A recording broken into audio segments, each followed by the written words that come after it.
Hello. আচ্ছা, আমরা আগের ক্লাসে আমরা সারফেস কেমিস্ট্রিটা পড়েছিলাম। সারফেস কেমিস্ট্রি আমরা শেষ করেছিলাম আগের ক্লাসে। তো সেখানে ওই লাস্টে পড়েছিলাম গোল্ড নাম্বার বা যাকে বলে স্বর্ণ সংখ্যা, ওটা করেছিলাম। তো এই যে স্বর্ণ সংখ্যার কথা লাস্ট আমি বলে গিয়েছিলাম, স্বর্ণ সংখ্যার ক্ষেত্রে বলেছিলাম যার স্বর্ণ সংখ্যা বা গোল্ড নাম্বার যত কম হবে তার তঞ্চন ক্ষমতা বলবো না, তার সংরক্ষণ ক্ষমতা তত বেশি হবে। স্বর্ণ সংখ্যা যত কম হবে সংরক্ষণ ক্ষমতা তত, কারণ এই যে গোল্ড নাম্বার বা স্বর্ণ সংখ্যা যার কথা বললাম, এই স্বর্ণ সংখ্যাটা কি কাজে লাগে না, স্বর্ণ সংখ্যাটা কাজে লাগে একটা দ্রাবক বিকর্ষী কলয়েড। দ্রাবক বিকর্ষী কলয়েড হচ্ছে অস্থায়ী, আর দ্রাবক আকর্ষী যেসব কলয়েড আছে তার হচ্ছে স্টেবল বা স্থায়ী। আর দ্রাবক আকর্ষী কলয়েড স্থায়ী বলেছি, আর দ্রাবক বিকর্ষী কলয়েড বলেছি অস্থায়ী। আরেকটা বলেছিলাম যে দ্রাবক আকর্ষী যে কলয়েড আছে, দ্রাবক আকর্ষী কলয়েডগুলো দ্রাবক বিকর্ষী যে কলয়েড আছে তাদের স্টেবিলিটি বৃদ্ধি করে। ঠিক আছে গেলাম। যেমন গোল্ড সলের মধ্যে যদি জিলেটিন যোগ করি তাহলে গোল্ড সলের স্টেবিলিটি বৃদ্ধি পায়, এটা আমরা পড়েছিলাম। আচ্ছা, এবার হচ্ছে যে এই যে দ্রাবক আকর্ষী কলয়েড যারা আছে সবাইয়ের সংরক্ষণ ক্ষমতা সমান নয়, কারুর সংরক্ষণ ক্ষমতা বেশি আবার কারুর সংরক্ষণ ক্ষমতা কম। এই সংরক্ষণ ক্ষমতা কার বেশি বা কম এইটা পরিমাপ করা হয় যে রাশি দ্বারা, তাকে বলা হয় গোল্ড নাম্বার বা স্বর্ণ সংখ্যা। সংখ্যাটা আমরা আগের দিন আলোচনা করেছিলাম। কি বললাম যে দ্রাবক আকর্ষী কলয়েডের স্টেবিলিটি বৃদ্ধি পায়, দ্রাবক আকর্ষী কলয়েডের বেশি স্টেবল হয়, আর দ্রাবক আকর্ষী কলয়েডরা দ্রাবক বিকর্ষী যে কলয়েড আছে তাদের স্টেবিলিটি বৃদ্ধি করে, এটা আমরা বলেছিলাম আগের দিন। এখন বললাম সব দ্রাবক আকর্ষী কলয়েডের সংরক্ষণ ক্ষমতা সমান নয়, কারুর বেশি আছে কারুর কম আছে। এই সংরক্ষণ ক্ষমতা পরিমাপ করা হয় যে রাশি দ্বারা, তাকে বলে গোল্ড নাম্বার। যেমন আমাকে বলল একটা দ্রাবক আকর্ষী কলয়েড তার স্বর্ণ সংখ্যা 0.002, আর বি একটা দ্রাবক আকর্ষী কলয়েড যার স্বর্ণ সংখ্যা 0.003। প্রশ্ন করেছে দুটোর মধ্যে কার সংরক্ষণ ক্ষমতা বেশি। তাহলে আমাদের অ্যান্সারটা হবে যে যার স্বর্ণ সংখ্যা বা গোল্ড নাম্বার যত কম তার সংরক্ষণ ক্ষমতা তত বেশি হবে। তাহলে এ দুটোর মধ্যে এ বলে যে আমি দ্রাবক আকর্ষী কলয়েড বলে যে স্বর্ণ সংখ্যা কম, তার মানে সংরক্ষণ ক্ষমতা তার মানে বেশি হবে। তাহলে এই যে কম হলে সংরক্ষণ ক্ষমতা বেশি, তার মানে কি? তার মানে একটা দ্রাবক বিকর্ষী কলয়েডকে গোল্ড সলকে স্টেবল করতে গেলে এ লাগছে এত মিলিগ্রাম, অথচ বি লাগছে এত মিলিগ্রাম। তাহলে একে কম পরিমাণে দিয়ে সংরক্ষণ করা গেছে, কিন্তু বি এর ক্ষেত্রে পরিমাণ অনেক বেশি করতে হচ্ছে।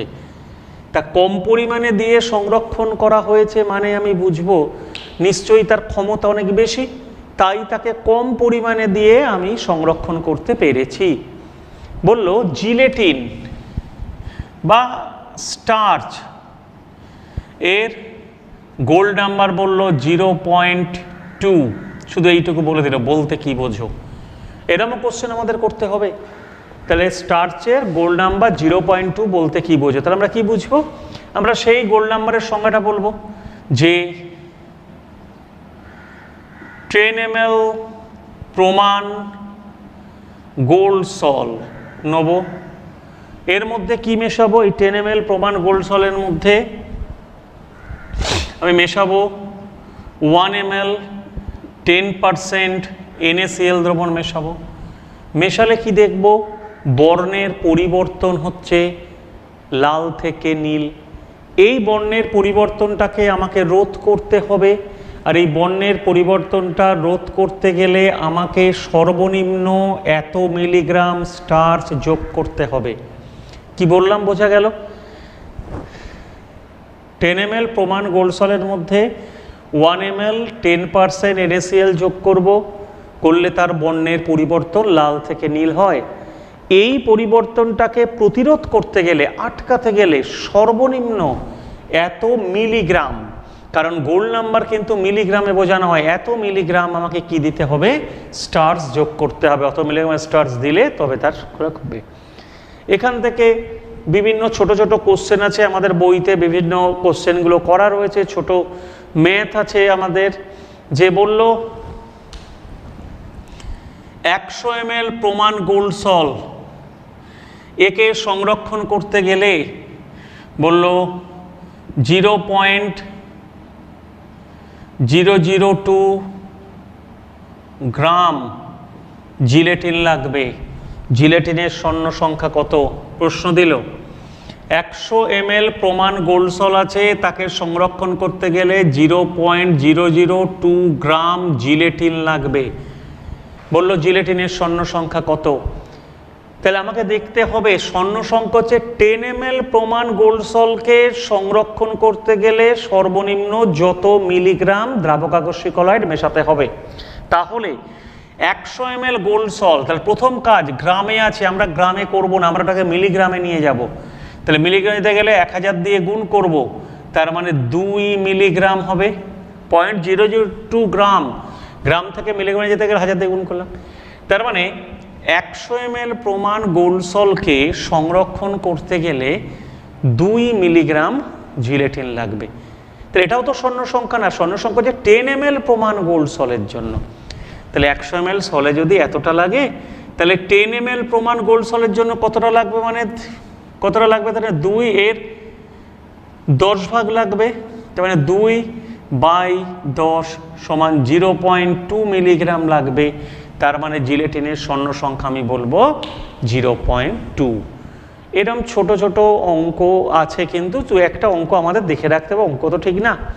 আর একটা জায়গার ম্যাথ সবাইকে একটু দেখে রাখতে হবে, বইয়ের বিভিন্ন জায়গায় দেয়া রয়েছে, যেটা হচ্ছে আমরা পড়েছিলাম ফ্রয়েন্ডলিসের সমীকরণ। ফ্রয়েন্ডলিসের সমীকরণ আমরা পড়েছি কি, x/m সমান k p⁴ 1/n, দুদিক দিয়ে করলাম log x/m সমান log k plus 1/n log p করলাম। এখান থেকে আমরা করেছিলাম log x/m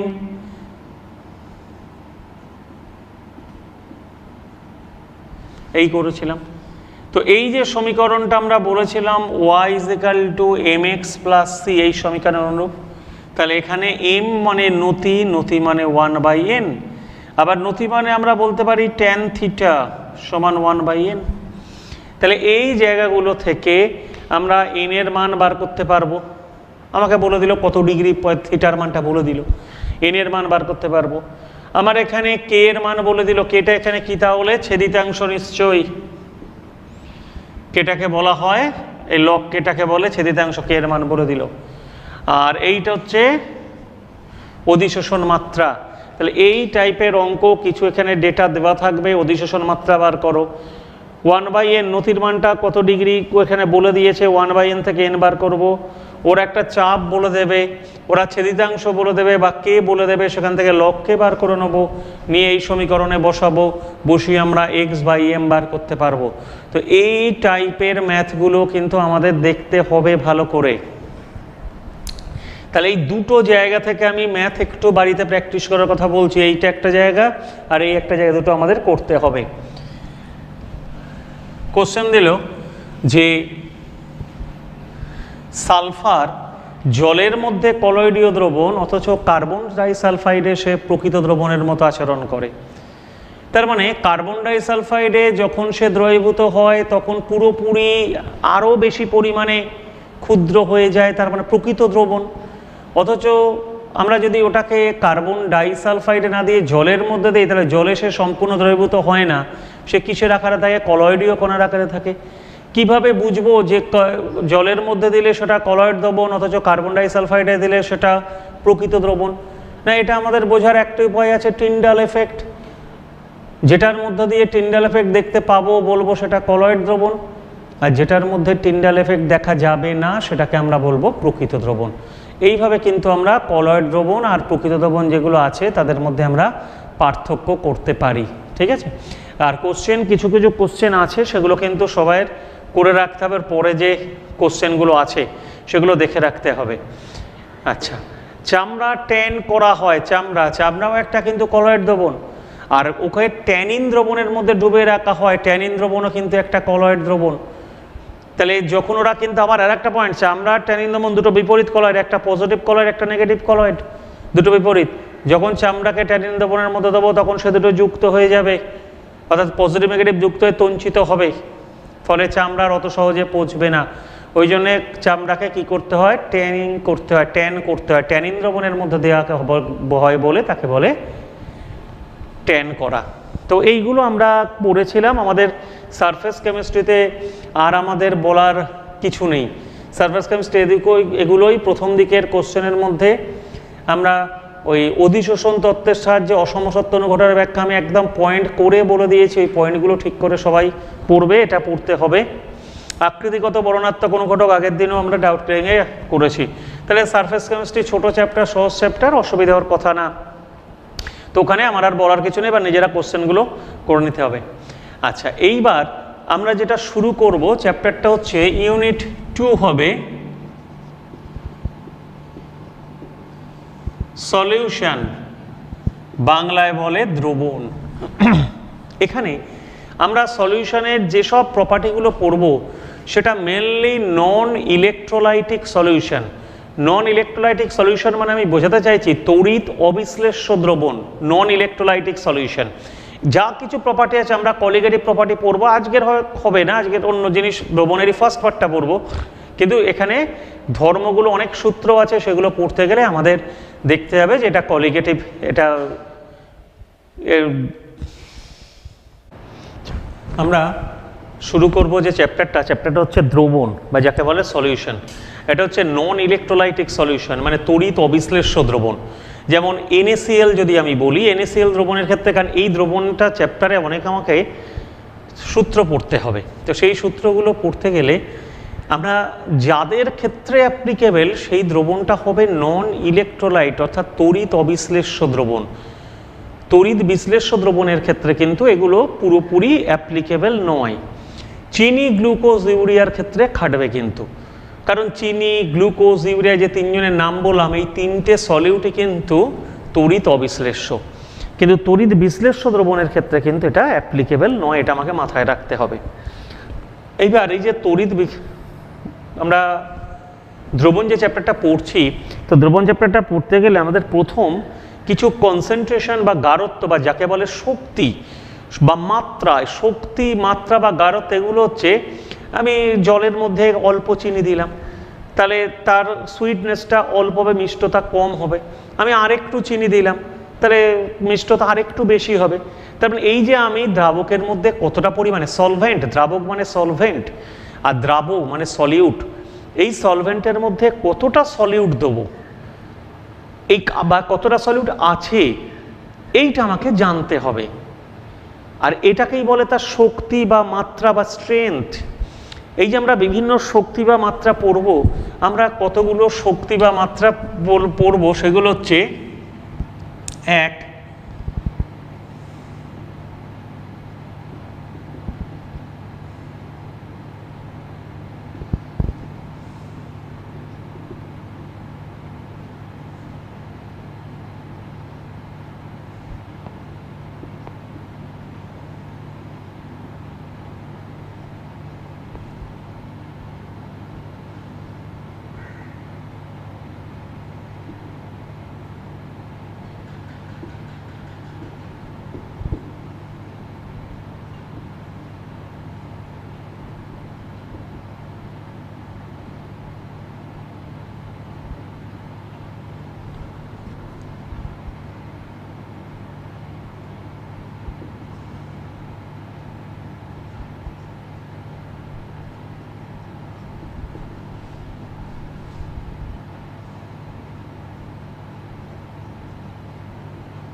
আমরা এই 8টা জিনিস লিখলাম, তার মধ্যে এইগুলো সম্বন্ধে আমাদের কিছু ধারণা লাগবে, কিছু মানে ভালো ধারণাই লাগবে। প্রথম দিকেরগুলো একটু বেশি লাগবে, পরের দিকেরগুলো একটু তুলনামূলক কম। প্রথম দিকেরগুলো সব খুব ভালো করে পড়তে হবে। তো এইগুলোকে বলে শক্তি বা স্ট্রেংথ বা মাত্রা, যা ইচ্ছে বলতে পারি। তো এখানে এক এক করে জানতে হবে। তো এটা করতে গেলে আমাকে আগে ধারণা দরকার কি না, আমাকে ধারণা দরকার যে আণবিক গুরুত্ব, যাকে বলে মোল, আর তুল্যাঙ্ক ভার সম্বন্ধে ধারণা দরকার হবে আমার। আমরা জানি যে আণবিক গুরুত্ব, আমি বললাম 1 মোল সালফুরিক অ্যাসিড, এই মোল মানে কিন্তু গ্রাম অণু, তাকে ইংরেজিতে বলে মোল। তাহলে আমি যদি বলি 1 মোল সালফুরিক অ্যাসিড, মানে আমি বুঝবো এটা সালফুরিক অ্যাসিডের আণবিক গুরুত্ব। সালফুরিক অ্যাসিডের আণবিক গুরুত্ব হচ্ছে 98, আমরা জানি সবাই এটা। আর এর আরেকটা যে মলিকুলার ওয়েট, আরেকটা যে ইকুইভ্যালেন্ট ওয়েট, যাকে বলা হয় তুল্যাঙ্ক ভার। সালফুরিক অ্যাসিডের তুল্যাঙ্ক ভার কি আমরা ক্লাস 11-এ শিখেছিলাম। অ্যাসিডের তুল্যাঙ্ক ভার কি করে বার করে? অ্যাসিডের তুল্যাঙ্ক ভার হচ্ছে উপরে থাকবে অ্যাসিডের আণবিক গুরুত্ব, আর নিচে থাকবে তার অ্যাসিডটার ক্ষারগ্রাহিতা বা প্রতিস্থাপনযোগ্য হাইড্রোজেন পরমাণু। সালফুরিক অ্যাসিডের ক্ষারগ্রাহিতা 2, এর মধ্যে প্রতিস্থাপনযোগ্য হাইড্রোজেন 2টো আছে। তাই এটা হচ্ছে মলিকুলার ওয়েট, আমি লিখছি MW। আর ইকুইভ্যালেন্ট ওয়েট হবে 98/2 সমান 49। তাহলে সালফুরিক অ্যাসিডের আমাকে যদি বলে যে 1 মোল H2SO4, আমি বলবো 98 গ্রাম H2SO4। আবার আমায় যদি বলে 1 তুল্যাঙ্ক সালফুরিক অ্যাসিড, আমাকে বলতে হবে 49 গ্রাম, কারণ সালফুরিক অ্যাসিডের তুল্যাঙ্ক ভার হচ্ছে 49 আর সালফুরিক অ্যাসিডের আণবিক গুরুত্ব হচ্ছে 98। তাহলে 1 মোল সালফুরিক অ্যাসিড মানে 98 গ্রাম সালফুরিক অ্যাসিড, আর 1 গ্রাম তুল্যাঙ্ক সালফুরিক অ্যাসিড মানে 49 গ্রাম সালফুরিক অ্যাসিড। তো এই তুল্যাঙ্ক ভার আর আণবিক গুরুত্ব, এই দুটো সম্বন্ধে কিন্তু আমাকে ধারণা। আমাকে বললো 0.2 মোল সালফুরিক অ্যাসিড আছে, 0.2 মোল সালফুরিক অ্যাসিড। তা আমি কি করতে পারি? 1 মোল সালফুরিক অ্যাসিড মানে কত? 98 গ্রাম। তাহলে 0.2 মোল সালফুরিক অ্যাসিড মানে হবে 98 × 0.2 এত গ্রাম। তার মানে 1 মোল মানে তার আণবিক গুরুত্ব, যত মোল বলবে আমি গুণ করে দেব। তাহলে আমাকে যদি বলে যে মোল থেকে গ্রামে কনভার্ট করো, একটু ভাবতে হবে, মোল থেকে গ্রামে কনভার্ট করলে আমরা কি করলাম? আণবিক গুরুত্ব দিয়ে গুণ করে দিলাম। এবার যদি বলে গ্রাম থেকে মোলে কনভার্ট করো, আমাকে বললো 10 গ্রাম সালফুরিক অ্যাসিড মানে কত মোল? তাহলে মোল বার করতে গেলে আমরা জানি N সমান W/M। মোল মানে কি? ভর বাই আণবিক গুরুত্ব। আমাকে যদি বলে 10 গ্রাম সালফুরিক অ্যাসিড সমান হবে 10/98 গ্রাম সালফিউরিক অ্যাসিড। ঠিক আছে, কি বললাম? তাহলে আমরা কি শিখলাম? মোল থেকে যদি গ্রামে কনভার্ট করতে হয় তাহলে আণবিক গুরুত্ব দিয়ে গুণ করতে হবে, ওই কি নিয়ম করলেও একই দাঁড়াবে। সালফিউরিক অ্যাসিড 1 মোল মানে 98 গ্রাম, তাহলে 0.2 মোল মানে কত হবে? 98 × 0.2। আবার যদি আমাকে গ্রাম থেকে মোলে কনভার্ট করতে হয় তাহলে গ্রাম থেকে মোলে আমরা কিভাবে কনভার্ট করব? গ্রামকে আণবিক গুরুত্ব দিয়ে ভাগ করে দেবো, দিলে আমরা পেয়ে যাব মোল। এটাই হচ্ছে গ্রাম থেকে মোলে কনভার্সন। এইবার আমি আসছি তুল্যাঙ্ক ভার। আমাকে বলল 1 তুল্যাঙ্ক সালফুরিক অ্যাসিড কত গ্রাম? 1 তুল্যাঙ্ক মানে তার তুল্যাঙ্ক ভার পরিমাণ মানে 49 গ্রাম সালফুরিক অ্যাসিড। আমাকে বলল 0.2 তুল্যাঙ্ক সালফুরিক অ্যাসিড, তাহলে 0.2 গ্রাম তুল্যাঙ্ক সালফুরিক অ্যাসিড সমান 0.2 × 49 এত গ্রাম সালফুরিক অ্যাসিড। তাহলে আমাকে যদি এত তুল্যাঙ্ক সালফুরিক অ্যাসিড মানে কত গ্রাম বলে, তাহলে ওই তুল্যাঙ্কের সঙ্গে আমরা আণবিক তার তুল্যাঙ্ক ভারটা গুণ করে দেবো। আবার যদি তুল্যাঙ্ক ভারে যেতে হয়, বললো 20 গ্রাম সালফুরিক অ্যাসিড মানে কত গ্রাম তুল্যাঙ্ক, তাহলে 20 গ্রাম সালফুরিক অ্যাসিড মানে কত গ্রাম তুল্যাঙ্ক? 20 তার তুল্যাঙ্ক ভার। আমি যদি ঐকিক নিয়ম দেখাই, 49 গ্রাম সালফিউরিক অ্যাসিড সমান 1 গ্রাম তুল্যাঙ্ক নাইট্রিক সালফিউরিক অ্যাসিড, এত গ্রাম ইকুইভ্যালেন্ট সালফিউরিক অ্যাসিড। তাহলে 1 মানে কত হবে? আর 10 গ্রাম মানে কত হবে? তাহলে এত গ্রাম তুল্যাঙ্ক সালফুরিক অ্যাসিড। তাহলে বুঝে দেখো যে এখানে যদি আমাকে গ্রাম থেকে তুল্যাঙ্কয়ে যেতে হয় তাহলে আমাকে তুল্যাঙ্ক ভার দিয়ে ভাগ করতে হবে, আবার গ্রাম তুল্যাঙ্ক থেকে যদি ভরে কনভার্ট করতে হয় তাহলে তার তুল্যাঙ্ক ভার দিয়ে গুণ করতে হবে। তাহলে এখানে আমার এই দুটো জিনিসের ওপর একটু জোর দিতে হবে, একটা হচ্ছে তুল্যাঙ্ক ভার আর একটা হচ্ছে আণবিক গুরুত্ব। এই দুটো, তুল্যাঙ্ক ভার ইকুইভ্যালেন্ট ওয়েট, আণবিক গুরুত্ব মলিকুলার ওয়েট, এই দুটো সম্বন্ধে ধারণা আমাদের কিন্তু লাগবে।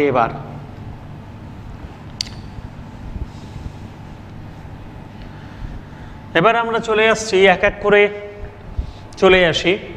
তো আমি প্রথম মোলারিটি বলছি কারণ এটা তোমাদের বুঝতে সহজ হবে মোলারিটি তুলনায়, নর্মালিটির তুলনায়। মোলারিটি যেহেতু মোল নিয়ে আমরা বেশি কাজ করি অনেক নিচু ক্লাস থেকে।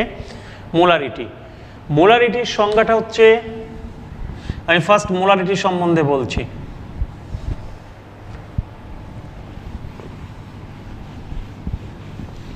মোলারিটির সংজ্ঞাটা হচ্ছে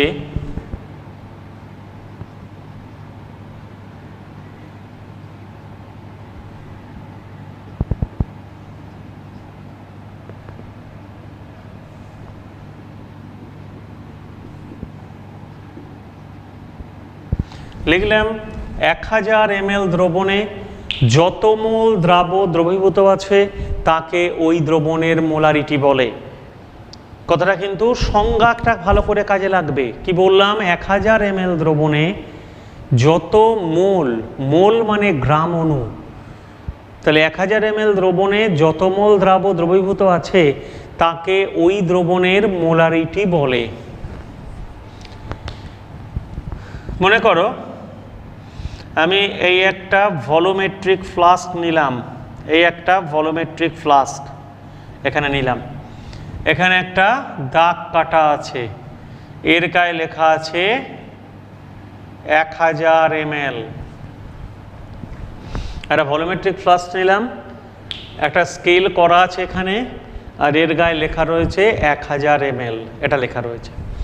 এখানে আমাকে একটা 1 মোলার দ্রবণ তৈরি করতে হবে। কার? না NaOH এর দ্রবণ তৈরি করতে হবে। তাহলে 1 মোলার NaOH দ্রবণ তৈরি করতে হবে, 1 মোলার। আচ্ছা, কি বলেছে? 1000 ml দ্রবণে যত মোল দ্রাব্য থাকে সেটাই তার মোলারিটি লেখা আছে। তাহলে 1 মোলার দ্রবণ মানে 1000 ml দ্রবণে নিশ্চয়ই 1 মোল সালফুরিক অ্যাসিডই থাকবে। তাহলে আমার আগে বার করতে হবে 1 মোল সালফুরিক অ্যাসিড। এখানে মোল মানে আণবিক গুরুত্ব, তাহলে সালফুরিক অ্যাসিড বলছি, সরি, এটা NaOH আমি লিখেছি, NaOH এর কথাই ধরে নাও সবাই। তাহলে NaOH এর মলিকুলার ওয়েট কত হবে? 23, 16, 1 মানে 40। তাহলে NaOH এর মলিকুলার ওয়েট যদি 40 হয়, তার মানে আমাকে যদি 1 মোলার NaOH দ্রবণ করতে হয় তাহলে 1000 ml দ্রবণে 40 গ্রাম NaOH দিতে হবে। তাহলে আমি করলাম কি, এর মধ্যে 40 গ্রাম NaOH দিয়ে দিলাম। 40 গ্রাম মানে কিন্তু 1 মোল দিয়ে এখানে কি ব্যবহার করব? এখানে জল দিচ্ছি, এখানে আমি ব্যবহার করলাম জল, এই জল ব্যবহার করলাম, দিয়ে দ্রবণের টোটাল ভলিউমটা করে দিলাম 1000 ml। তার মানে এখানে আমি কি দেখতে পাচ্ছি? টোটাল দ্রবণটা হয়ে গেল 1000 ml। এই 1000 ml দ্রবণে কত মোল NaOH আছে? না 1000 ml দ্রবণে NaOH আছে 40 গ্রাম মানে 1 মোল। তাহলে এইটাই হবে NaOH এর 1 মোলার দ্রবণ। আমাকে বলল 0.5 মোলার দ্রবণ তৈরি করতে, তাহলে আমাকে ভাবতে হবে 0.5 মোলার মানে কি? 1000 ml দ্রবণে 0.5 মোল NaOH আছে, সেটা আমাকে ভাবতে হবে। 1000 ml দ্রবণে 0.5 মোল NaOH আছে, তাই তাকে বলে 0.5 মোলার। তাহলে 1 মোলার NaOH এর আণবিক গুরুত্ব 40, তাহলে 1 মোলার NaOH মানে 1 মোল NaOH মানে 40 গ্রাম। তাহলে এখানে 0.5 মোল, কারণ 1000 ml দ্রবণে যত মোল থাকবে এখানে এত মোল নিশ্চয়ই NaOH আছে, তাই এটা 0.5 মোলার হয়েছে। তাহলে 0.5 মোল NaOH 20 গ্রাম। তাহলে এবার আমাকে কি করতে হবে, এখানে 20 গ্রাম NaOH নিতে হবে, নিয়ে তারপরে জল মেশাতে হবে, মানে পাতিত জল, ডিস্টিল ওয়াটার দিয়ে দ্রবণের আয়তনটা এখান থেকে এই পর্যন্ত মানে 1000 ml করে দিলাম। তাহলে এবার চিন্তা করে দেখো এখানে 1000 ml দ্রবণে কত মোল তাহলে NaOH আছে, না 1000 ml দ্রবণে 0.5 মোল NaOH আছে, তাই এটাকে বলে 0.5 মোলার NaOH দ্রবণ। ঠিক আছে, আমি কি বললাম, তাহলে 0.5 মোলার NaOH দ্রবণ। এইবার সবসময় যে দ্রবণ, মানে এটা হচ্ছে আমি বেসিক জিনিসটা বললাম যে মোলারিটির সংজ্ঞাই এইটা, মোলারিটির সংজ্ঞাতে সবসময় দ্রবণটা 1000 ml হবে, সংজ্ঞাতে বলেছি আমি 1000 ml দ্রবণে যত মোল দ্রাব্য থাকবে সেটাই তার মোলারিটি। এইবার আমাকে বলা হলো 250 ml 0.2 মোলার NaOH দ্রবণ করে দাও, 250 ml 0.2 মোলার NaOH দ্রবণ করে দাও। তাহলে এখানে চিন্তা করে দেখো যে দ্রবণের আয়তন কিন্তু 1000 ml, আমি দ্রবণটা আমি 1000 ml করব না, 250 ml দ্রবণ করব। কিন্তু 250 ml এমন দ্রবণ করব যার গাঢ়ত্বটা কিন্তু হয়ে যাবে 0.2 মোলার, বা দ্রবণটার শক্তি কিন্তু 0.2 মোলার। তাহলে আগে এই 0.2 মোলার মানেটা কি আগে দেখে নিই। এর মানেটা হচ্ছে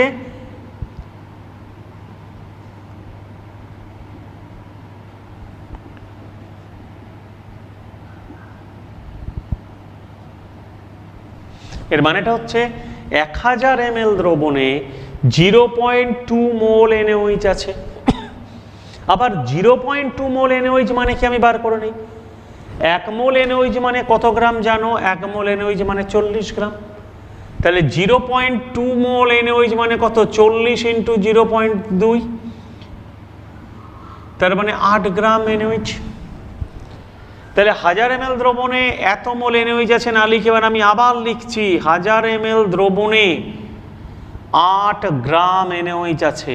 তাহলে 1000 ml এ যদি 8 গ্রাম NaOH থাকে সেটা এত মোলারের সমান। কিন্তু আমাকে টোটাল দ্রবণ তো 1000 ml করতে বলেনি, আমাকে টোটাল দ্রবণটা করতে বলেছে 250 ml। তা 1000 ml এ 8 গ্রাম থাকলে 0.2 হবে। তাহলে 1000 ml 8 গ্রাম থাকলে 0.2 মোলার হবে, তাহলে এটা 250 ml করতে হবে। তাহলে 250 ml এ কত থাকলে 0.2 মোলার হবে, তাহলে 4 ভাগ, মানে 2 গ্রাম NaOH দেবো। তাহলে 250 ml এর মধ্যে যদি 2 গ্রাম NaOH থাকে তাহলে তার দ্রবণটার মোলারিটি হবে 0.2। এইবার এই যে আমি ধারণাটা করলাম যে কিভাবে আমরা মোলারিটি বার করতে পারি, ঐকিক নিয়মে বার করতে পারি, সেটা আমি বোঝালাম। আসল ব্যাপারটা কি, মোলারিটি আমি 100, 200, 300, 400, 500 যে কোনো আয়তন করতে পারি, কিন্তু যত মোলার বলবে তার মানে 1000 ml এ তত মোল আছে, সেখান থেকে ক্যালকুলেশন করে আমার যত ml দরকার তত ml আমি বার করে নিতে পারবো। এইটা এই মোলারিটি বার করার একটা ফর্মুলা আছে, মোলারিটি সমান W/m ইন্টু V।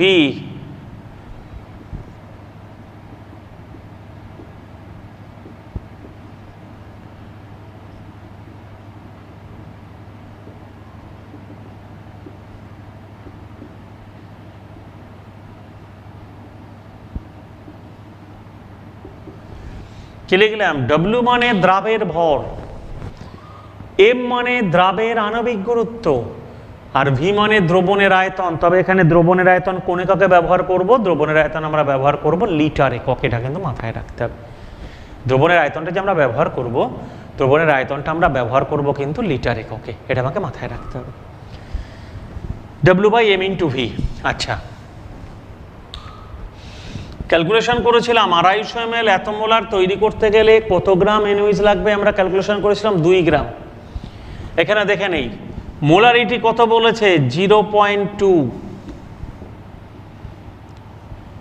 W মানে দ্রাবের ভর বার করব, নিচে M মানে দ্রাবের আণবিক গুরুত্ব, NaOH আছে, NaOH এর আণবিক গুরুত্ব 40, দ্রবণের আয়তন 250 ml বলা আছে, কিন্তু এটা তো ml এ রাখলে হবে না, বলেছি লিটারে করতে হবে। 250 ml মানে কত লিটার,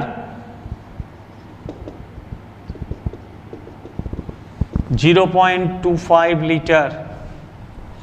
তাহলে ডব্লিউ সমান দাঁড়ালো 40 ইন্টু 0.25 ইন্টু 0.2, তাহলে এটা করলে কত হবে 8 ইন্টু 0.25, 8 ইন্টু 25/100, 4 দুগুণে 8, 2, দেখো বেরিয়ে গেল 2। আগে আমরা কি নেব, তাহলে আমরা মোলারিটির এই যে অঙ্কগুলো করবো, আমরা মোলারিটি বার করতে গেলে মোলারিটি বলুক ডব্লিউ আমরা এইভাবে বার করতে পারবো। তাহলে এইটা হচ্ছে মোলারিটি বার করার একটা ফর্মুলা, আমাকে ভালো করে মাথায় রাখতে হবে। এটা মোলারিটি বার করার ফর্মুলা, এটা আমাকে ঠিক করে মাথায় রাখতে হবে। তাহলে আমাকে কি বলে দিয়েছে, এর অঙ্কটা আমাকে বলে দিয়েছিল মোলারিটি বলে দিয়েছিল কত গ্রাম লাগবে, এটা একটা অঙ্ক। আবার কতটার মধ্যে কত গ্রাম দিয়েছি বলে দিলে আমাকে বলে মোলারিটি বার কর। আমাকে বললো 500 ml দ্রবণে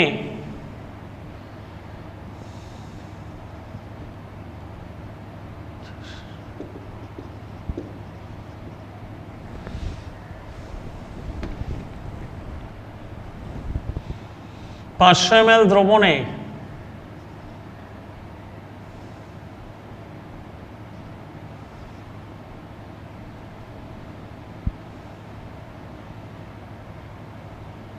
10 গ্রাম NaOH আছে। বলল দ্রবণের মোলারিটি কত, কি বললো 500 ml দ্রবণে 10 গ্রাম NaOH আছে, দ্রবণের মোলারিটি কত। এর আগের অঙ্কটা আমি যেটা করিয়েছি কি বলা ছিল, এর আগের অঙ্কটায় মোলারিটি বলা ছিল 250 ml 0.2 মোলার দ্রবণ বলা ছিল, বলেছিল সেটা করতে গেলে তুমি কত গ্রাম NaOH নেবে, এটা কোশ্চেন ছিল। আর সেকেন্ড কোশ্চেনটা হচ্ছে আমাকে কত মোলার দ্রবণ সেটা বার করতে হবে, আমার কাছে দেওয়া রয়েছে কত গ্রাম নিয়েছি সেটা আমার কাছে দেওয়া রয়েছে। তাহলে এখান থেকে আমি মোলারিটি বার করব।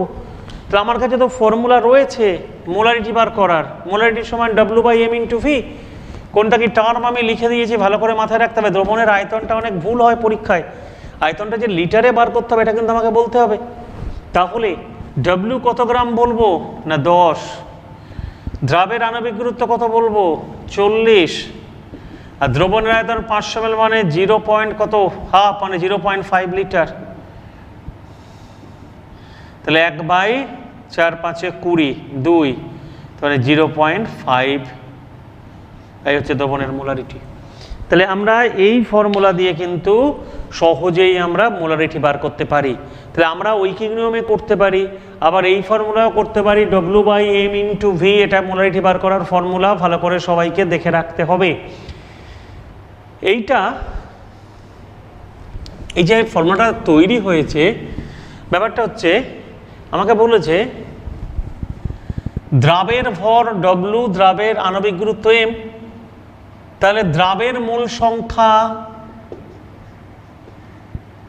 দ্রাবের মোল সংখ্যা সমান W/m। ভরকে আণবিক গুরুত্ব দিয়ে ভাগ করলে মোল সংখ্যা পাওয়া যায়, তাহলে দ্রাবের মোল সংখ্যা W/m। দ্রবণের আয়তন V লিটার, তাহলে আমি ঐকিক নিয়ম করতে পারি V লিটার দ্রবণে দ্রাব আছে এত মোল, তাহলে 1 লিটার দ্রবণে দ্রাব আছে W/m/V। লক্ষ্য করো ঐকিক নিয়মটা, V লিটার দ্রবণে দ্রাব আছে W/m মোল, তাহলে 1 লিটার দ্রবণে দ্রাব আছে W/m/Vটা নিচে চলে আসবে। তাহলে 1 লিটার দ্রবণে যত মোল দ্রাব থাকে সেটাই তার মোলারিটি, তাহলে এইটাই হবে দ্রবণের মোলারিটি, এই যে আমি লিখেছি মোলারিটি। তাহলে আমরা মোলারিটি থেকে দুটো টাইপ, এক আমাকে পরিমাণ বলে দেবে এত লিটার বা এত ml দ্রবণে এত গ্রাম আছে এই দ্রাবটা, মোলারিটি বার করো। সেকেন্ড কোশ্চেন আমাকে মোলারিটি বলে দেবে, দ্রবণের আয়তন বলে দেবে, দিয়ে প্রশ্ন করলো যে কত গ্রাম লেগেছে এই দ্রবণটা তৈরি করতে। আমাকে যাই বলুক না কেন আমি W/m/V ফর্মুলা দিয়ে করতে পারি, এটা গেল দ্রবণের মোলারিটি। তাহলে প্রথম স্ট্রেংথ বা শক্তি মাপার প্রথম এককটা আমরা শিখলাম কি মোলারিটি। মোলারিটিকেও কিন্তু M দ্বারা প্রকাশ করা হয়, ক্যাপিটাল M। এটা যেন আণবিক গুরুত্বের সঙ্গে গন্ডগোল করে ফেলো না, আণবিক গুরুত্ব ক্যাপিটাল M, মলিকুলার ওয়েট, আবার মোলারিটিও ক্যাপিটাল M দ্বারা প্রকাশ করা হয়, খেয়াল থাকে যেন। 0.2 M মানে এটা মোলার, বড় হাতের M দিয়েছে। সেকেন্ড আমরা যেটা আসবো সেটা হচ্ছে নরমালিটি। নরমালিটি হচ্ছে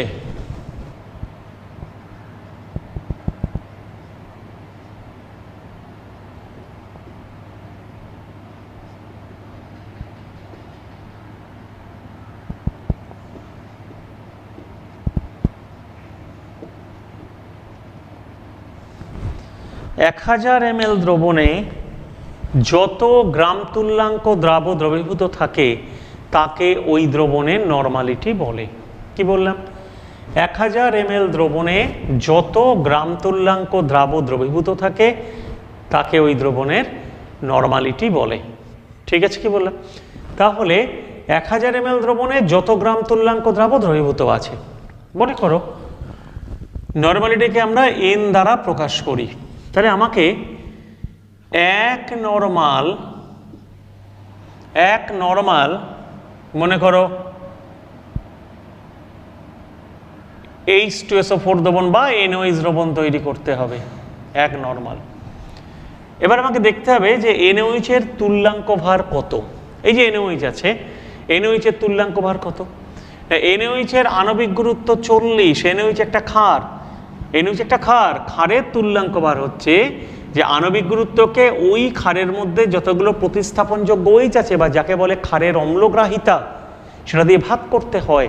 তাহলে এখানে অম্লগ্রাহিতা একটা OH আছে মানে 1, তাহলে 40/1 মানে 40। তো NOH এর তুল্যাঙ্ক ভার হচ্ছে 40। তাহলে এবার আমি কি করব?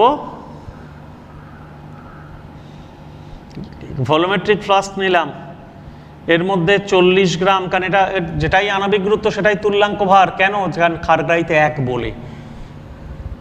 তাহলে আমি যদি সালফুরিক অ্যাসিডের কথা বলি, পিওর যদি সালফুরিক অ্যাসিড তুমি কল্পনা করো সালফুরিক অ্যাসিড, তাহলে এটা হবে 98/2 = 49। আমি সালফুরিক অ্যাসিড দিই তাহলে বোঝাচ্ছি সুবিধা হবে। তাহলে এই পাত্রের মধ্যে 49 গ্রাম সালফুরিক অ্যাসিড নিলাম। একটু কিছুটা জল আগে ঢেলে দিতে হয়, কারণ অ্যাসিডে সরাসরি জল ঢালা ঠিক না, আগে জল দিয়ে অ্যাসিড দেবো তারপর আবার জল দেবো। তাহলে এই পাত্রের মধ্যে 49 গ্রাম সালফুরিক অ্যাসিড আছে। এইবার দ্রবণের এখানে স্কেল করা আছে, গায়ে লেখা আছে 1000 ml এর ভলিওমেট্রিক ফ্লাস্ক। তাহলে এর মধ্যে আমি ডিস্টিল ওয়াটার দেবো, দিয়ে এই পর্যন্ত দ্রবণ করলাম। তাহলে লক্ষ্য করো এখানেও দ্রবণের আয়তন কিন্তু 1000 ml এখানে, কিন্তু এর মধ্যে দ্রাব যেটা আছে সেই দ্রাবটা হচ্ছে 1 গ্রাম তুল্যাঙ্ক দ্রাব আছে। ব্যাপারটা বুঝতে হবে, কিন্তু এখানে যে দ্রাবটা আছে দ্রাবটা হচ্ছে 1 গ্রাম তুল্যাঙ্ক দ্রাব আছে।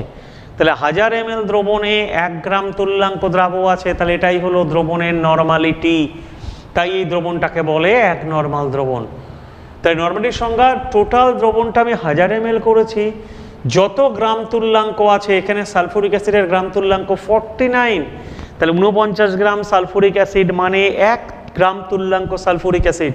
তাই এখানে 1 গ্রাম তুল্যাঙ্ক বা 49 গ্রাম সালফুরিক অ্যাসিড নিয়েছি।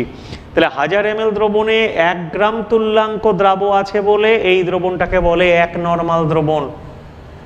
ঠিক আছে, কি বললাম? তাহলে এখান থেকে নরমালিটি বার করারও ফর্মুলা আছে। নরমালিটি সমান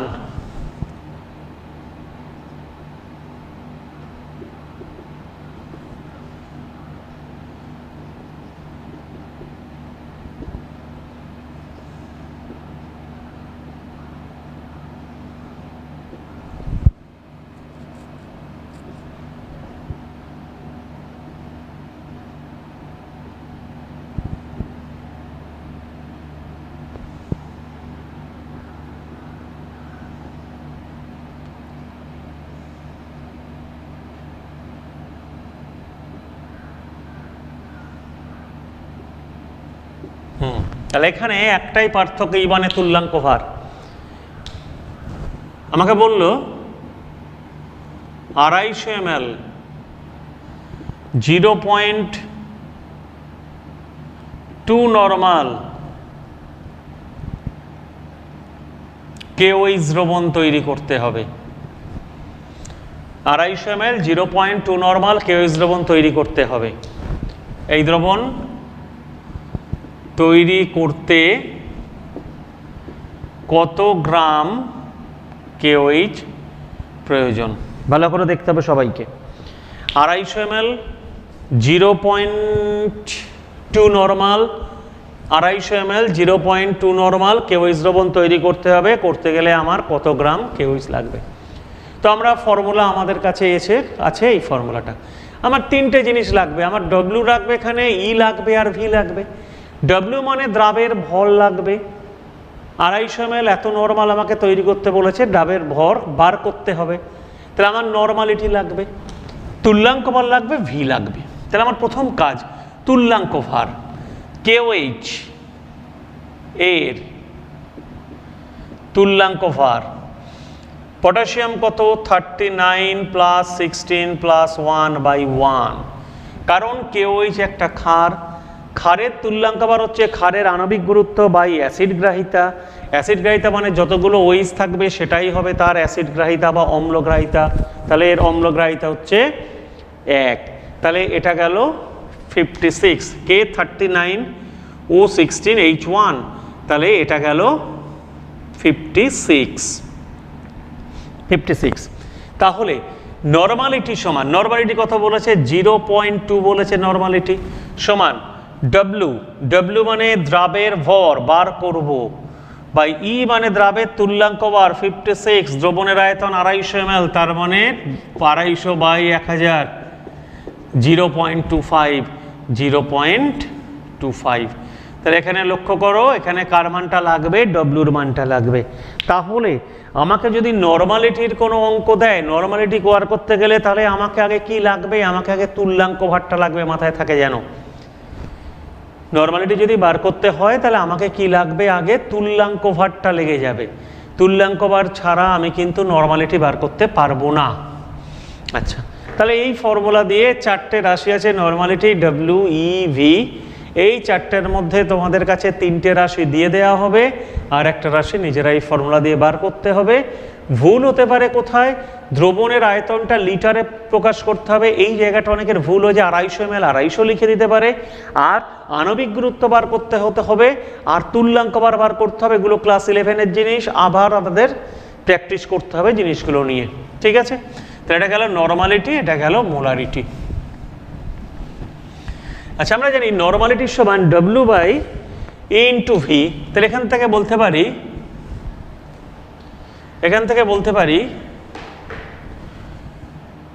W সমান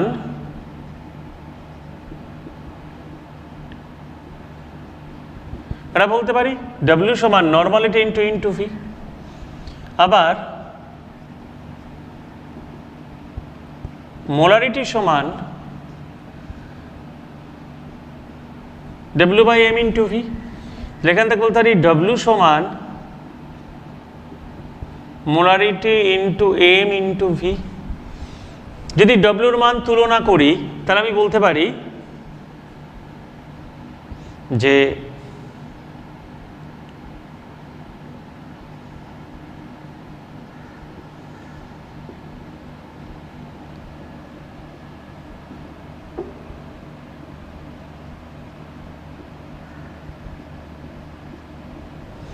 মোলারিটি × M × V। তাহলে এখান থেকে বলতে পারি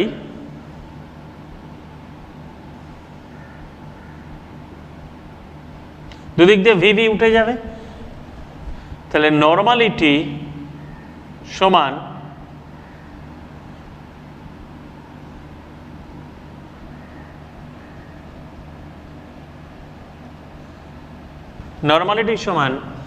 M/E × মোলারিটি। এই যে M/E রাশিটা লিখলাম, এটা যদি আমি x দ্বারা প্রকাশ করি এই রাশিটাকে, ইনটু মোলারিটি। এই M/Eটা কি জিনিস হবে?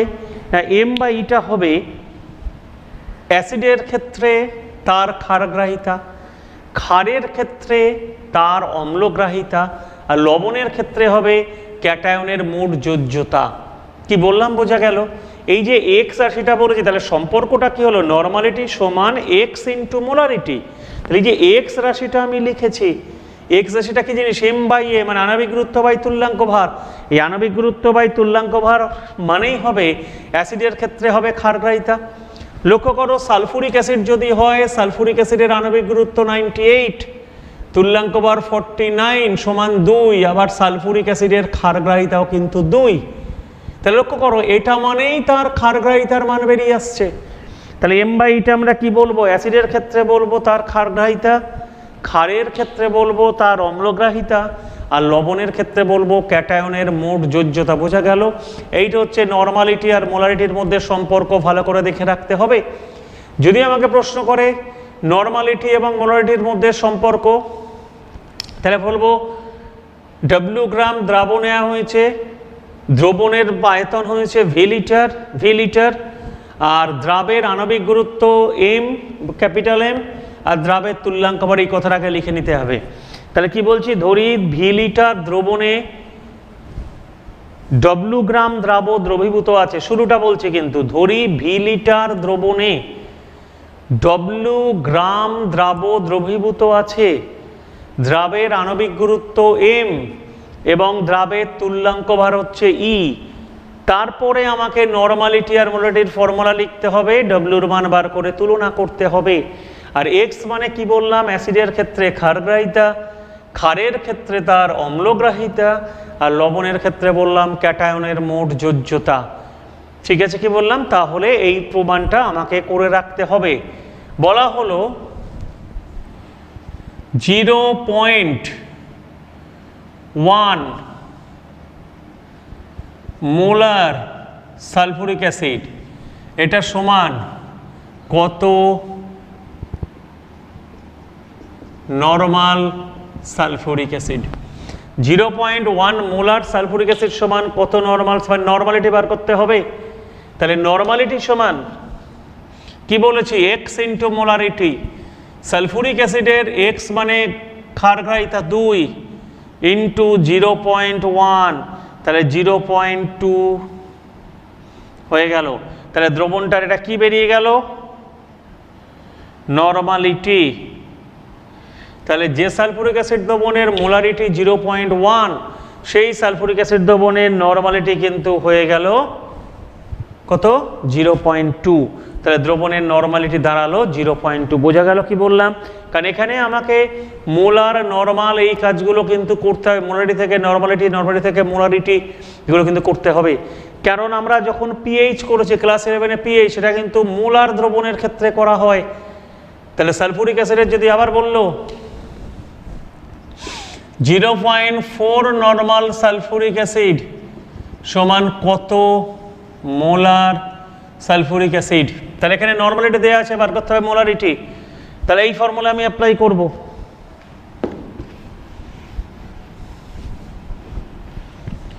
আমাকে তাহলে এই ফর্মুলা অ্যাপ্লাই করব, নরমালিটি সমান x ইন্টু মোলারিটি। তাহলে কার মান দেওয়া আছে? আমাকে দেওয়া রয়েছে নরমালিটির মান।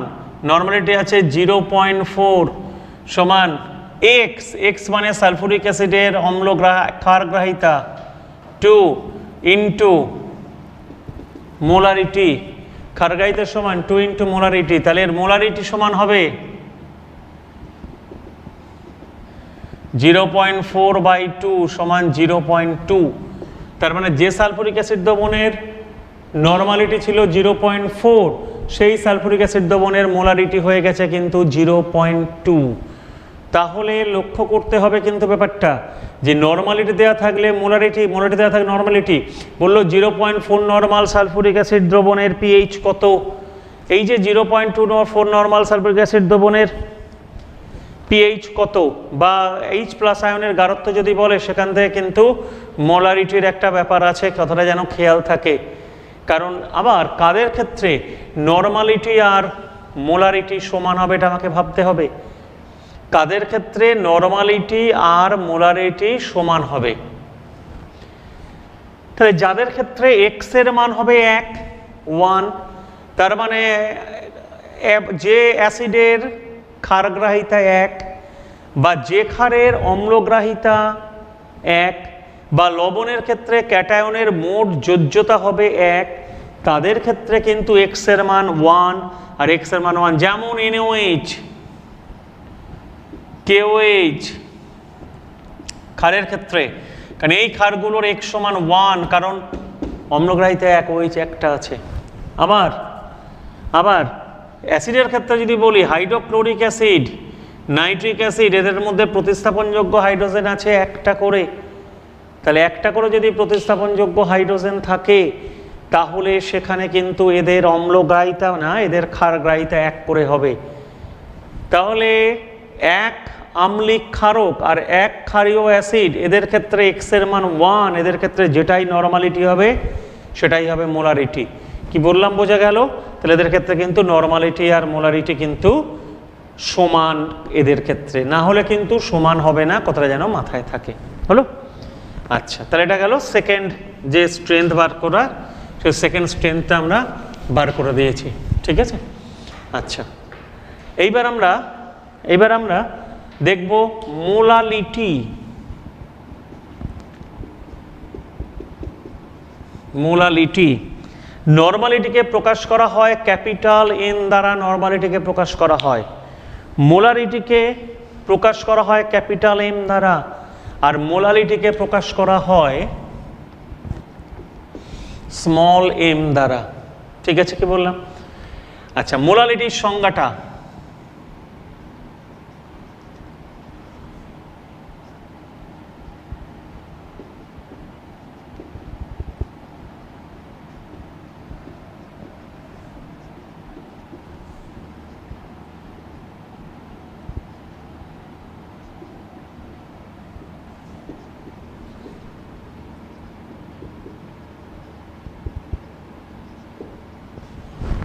কি বললাম? 1000 গ্রাম দ্রাবকে, কথাটা 1000 গ্রাম দ্রাবকে যত মোল দ্রবীভূত থাকে তাকে ওই দ্রবণের মোলালিটি বলে। ডিফারেন্সটা কোথায় আগের সঙ্গে? আগের বার বলেছিলাম মোলারিটির যে সংজ্ঞাটা ছিল, মোলারিটির সংজ্ঞায় বলেছিলাম 1000 ml দ্রবণে যত মোল দ্রবীভূত থাকে, 1000 ml দ্রবণ। আর এখানে আমরা বলছি 1000 গ্রাম দ্রাবক। ডিফারেন্সটা আগের বার দ্রবণ মানে কি, দ্রাবক দুটো মিলিয়ে 1000 ml, আর এখানে দ্রাবক একাই থাকবে 1000 গ্রাম। তাহলে 1000 গ্রাম দ্রাবকে যত মোল দ্রাবক, শুধু এই জায়গাটা পার্থক্য, ওখানে 1000 ml দ্রবণ, মোলারিটি RITY, এটা LITY, ওখানে ছিল 1000 ml দ্রবণে যত মোল দ্রাবক, আর এখানে আছে 1000 গ্রাম দ্রাবকে যত মোল দ্রাবক, তাকে বলে ওই দ্রবণের মোলালিটি। হয়েছে? কি বললাম? আচ্ছা, এই মোলালিটি আমরা যখন বার করব, আমরা কিভাবে বার করতে পারি? আমরা ব্যাপারটাকে দেখে নেই, মোলারিটির ব্যাপারটা কি।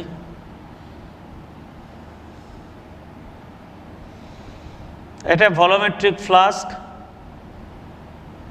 এখানে আমি দ্রাবক হিসেবে আমি জল ব্যবহার করলাম দ্রাবক হিসেবে।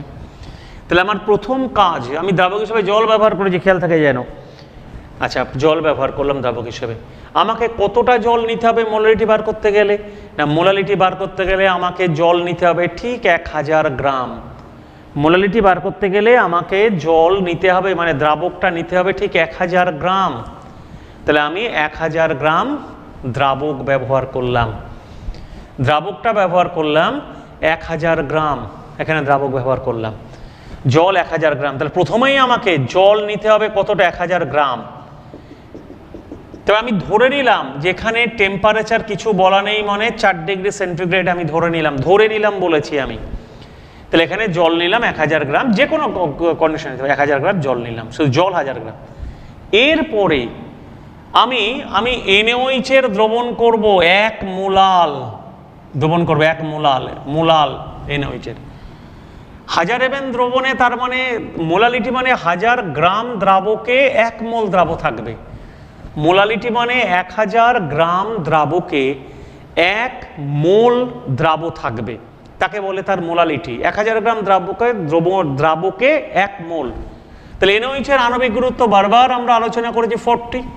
তাহলে আমি প্রথম 1000 গ্রাম দ্রাবক নেব, এখানে 1000 গ্রাম দ্রাবক মানে জল নিলাম, নিয়ে তারপর আমি তার ভেতরে 40 গ্রাম NaOH দ্রবণ দিয়ে দ্রবণ তৈরি করব। এই দ্রবণটা হচ্ছে 1 মোলাল দ্রবণ। বোঝা গেল আমি কি বললাম? আমি বললাম 1000 গ্রাম দ্রাবক, তাহলে আগে দ্রাবক একাকে 1000 গ্রাম নেব। তাহলে আমি এখানে জল নিলাম 1000 গ্রাম, নিয়ে তার মধ্যে আমি বাইরে থেকে দ্রব কতটা দ্রাব যোগ করলাম, 1 মোল দ্রাব যোগ করলাম। এখানে দ্রাবটা আমি ব্যবহার করলাম NaOH, 1 মোল NaOH মানে 40 গ্রাম দিলাম, দিয়ে দ্রবণ তৈরি করলাম। তাহলে এই দ্রবণটা হচ্ছে 1 মোলাল দ্রবণ। ডিফারেন্সটা কিন্তু বুঝতে হবে, 1 মোলার আর 1 মোলাল দ্রবণের ডিফারেন্সটা কিন্তু ভালো করে বুঝতে হবে আমাদের, নাহলে কিন্তু করা যাবে না, কথাটা যেন খেয়াল থাকে। এটা এখান থেকে খুব ভালো একটা কোশ্চেন হচ্ছে, কোশ্চেনটা হচ্ছে 1 ক্যাপিটাল N মানে মোলার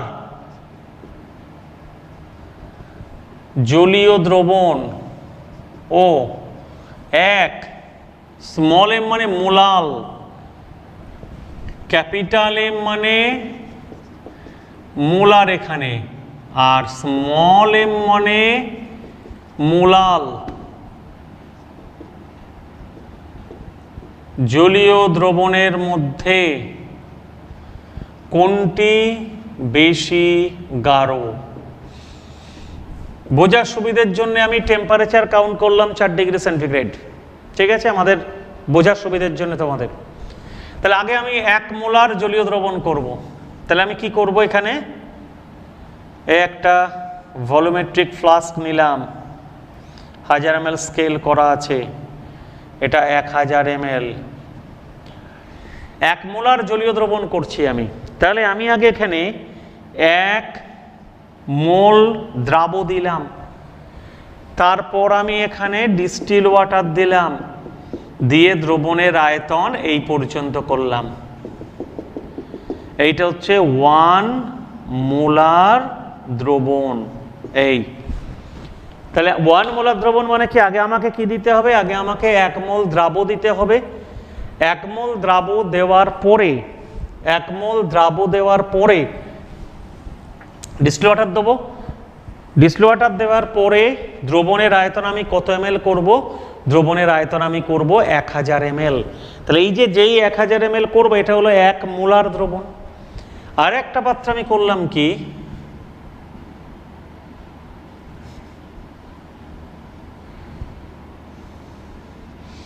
এটাও লেখা আছে 1000 ml, এখানে আমি করতে চাইছি 1 মোলাল দ্রবণ। এইটা করে, এটা 1 মোলার দ্রবণ, এটা 1 মোলার দ্রবণ। তাহলে 1 মোলাল দ্রবণ করতে গেলে আমাকে প্রথমেই কাকে নিতে হবে না, আমাকে প্রথমেই নিতে হবে দ্রাবক। কতটা দ্রাবক নিতে হবে, 1000 গ্রাম, এখানে জলীয় দ্রবণ বলা আছে। তাহলে এবার আমি করলাম কি, ভালো করে 1000 গ্রাম জল মেপে দিলাম। এখানে দ্রাবক হচ্ছে জল, জল আছে 1000 গ্রাম, তাহলে আমি এখানে 1000 গ্রাম জল মেপে নিলাম। এখন 4 ডিগ্রি উষ্ণতায় আমরা জানি জলের ঘনত্ব হয় 1 গ্রাম পার সিসি, জলের ঘনত্ব। তার মানে 1 সিসি জলের ভর 1 গ্রাম, ঘুরিয়ে বলি 1 গ্রাম জলের আয়তন 1 সিসি বা 1 ml হবে। তাহলে আমি এখানে কত নিয়েছি, মোলালিটি বার করতে গেলে 1000 গ্রাম দ্রাবক নেবো। দ্রাবক মানে এখানে জলীয় দ্রবণ, জল আছে, জল হিসেবে ধরেছে। কোশ্চেনটা শুধু জলীয় দ্রবণের ক্ষেত্রেই কোশ্চেনটা করা হয়, অন্য কোনো দ্রবণের ক্ষেত্রে এই কোশ্চেনটা করা হয় না। তাহলে আমি প্রথম 1 মোলাল জলীয় দ্রবণ করতে গেলে 1000 গ্রাম জল নেবো, এখানে দ্রাবক মানে জল। তাহলে 1000 গ্রাম H2O সমান 1000 ml H2O। তাহলে আমি প্রথম কাজ কি করলাম, 1000 গ্রাম জল নিয়ে নিলাম। এই 1000 গ্রাম জল কতটা আয়তন অধিকার করে আছে দেখো, 1000 গ্রাম জল এখানে 1000 ml অধিকার করে আছে। 1000 গ্রাম জল এখানে 1000 ml অধিকার করে আছে। এই কারণ জলের ঘনত্ব কত ধরে নিয়েছি, জলের ঘনত্ব হচ্ছে 1 গ্রাম পার সিসি। তাহলে 1000 ml জল, 1000 গ্রাম জল 1000 ml অধিকার করে আছে। এরপর আমি করলাম কি, এর মধ্যে NaOH দেবো। NaOH না, আমি যে দ্রাবণ নেবো এর মধ্যে দ্রাব দিলাম। যেই এটা তো 1000 ml অলরেডি হয়ে গেছে, এর মধ্যে যেই দ্রাব যোগ করব দ্রবণের আয়তন এত পর্যন্ত উঠে এলো, এই যে এত পর্যন্ত, তার মানে এটা অতিরিক্ত উঠে এলো। তাহলে এবার ভাবো এই দুটো জায়গায় দ্রাব কত করে আছে? দু ক্ষেত্রেই দ্রাব আছে 1 মোল দ্রাব আছে। দু ক্ষেত্রে এখানেও 1 মোল দ্রাব, কারণ মোলার মোলাল যাই বলি না কেন দ্রাব আমাকে নিতে হবে 1 মোল। তাহলে আমি দু ক্ষেত্রেই 1 মোল দ্রাব নিয়েছি। কিন্তু এখানে মোট দ্রবণের আয়তন হয়েছে 1000 ml, মোট আয়তন দ্রাব আর দ্রাবক মিলিয়ে। আর এখানে কি বলেছিলাম, দ্রাবক একাই ছিল 1000 ml, কারণ 1000 গ্রাম জলের আয়তন 1000 ml, যেহেতু 4 ডিগ্রি উষ্ণতার আমায় ধরে নিতে হয় এটা বোঝানোর সুবিধার জন্য বা বোঝার সুবিধার জন্য। তাহলে এরপর যেই দ্রবণের আয়তন 1000-এর থেকে কি হয়ে গেছে, দ্রবণের আয়তন এখান থেকে এতটা 1000-এর থেকে বেশি হয়ে গেছে, এতটা বেশি হয়ে গেছে। তাহলে একই যদি দ্রাব থাকে তাহলে যে দ্রবণের আয়তন বেশি হবে, দ্রাবের পরিমাণ যদি একই থাকে তাহলে যে দ্রবণের আয়তন বেশি হবে সেই দ্রবণের গাঢ়ত্ব কম হবে। তার মানে এর দুটোর মধ্যে দ্রাব সমান আছে, কিন্তু এই দ্রবণের যে আয়তন তার থেকে এই দ্রবণের আয়তন বেশি। আর আয়তন যদি বেশি হয় তাহলে তার গাঢ়ত্ব কি হয়ে যায়, কমে যায়। তাহলে এই দ্রবণের গাঢ়ত্ব কি বেশি, আর এই দ্রবণের গাঢ়ত্ব কি হলো কম। কেন কম হলো বোঝা গেল কি, কারণ এখানে দ্রবণের আয়তনের থেকে আয়তন বেশি দ্রবণের, অথচ দ্রাবের পরিমাণ দু ক্ষেত্রে সমান। তাহলে ওটা লঘু হয়ে গেছে নিশ্চয়ই, বেশি জল আছে ওর ভেতরে, তাহলে এর থেকে এর গাঢ়ত্ব কম। তাহলে এই দুটোর মধ্যে কোনটার গাঢ়ত্ব বেশি? বলবো 1 মোলার জলীয় দ্রবণের গাঢ়ত্ব বেশি, আর 1 মোলাল জলীয় দ্রবণের গাঢ়ত্বটা কম হবে। ক্লিয়ার হয়েছে কি বললাম? তাহলে এই যে